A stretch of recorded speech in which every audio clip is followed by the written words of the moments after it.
US may push Europe to buy more weapons for Ukraine. The Trump administration plans to push Europe to buy more American weapons for Ukraine ahead of talks with Russia. According to unnamed sources, a plan to push Europe to buy American weapons for Ukraine, if it materializes, would help reassure the country's leadership amid concerns that President Donald Trump could block military aid to Kiev. Two officials familiar with the matter said on February 10.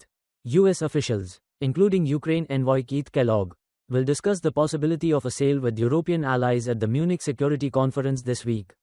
According to two sources, it is one of several ideas the Trump administration is discussing to continue sending American weapons to Ukraine without significantly increasing its budget. European countries bought US weapons to aid Ukraine under former President Joe Biden. In an interview on February 10, Special Envoy Kellogg declined to confirm the information, but emphasized that the US wants to sell its own weapons because this strengthens the domestic economy. He affirmed that the weapons approved by former President Biden are in the process of being shipped to Ukraine. Some US officials in recent days have said that the Trump administration wants to recover the billions of dollars it has spent on Ukraine, asking Europe to do more to support. The basic principle is that Europe has to take responsibility for this conflict in the future. US National Security Advisor Mike Waltz said on February 9, "It is unclear whether European countries will buy US weapons to aid Ukraine through contracts with defense corporations or directly pay for weapons drawn from US stockpiles. Some commercial contracts may take several years to complete." The Trump administration has been discussing for weeks whether and how to continue providing weapons to Ukraine.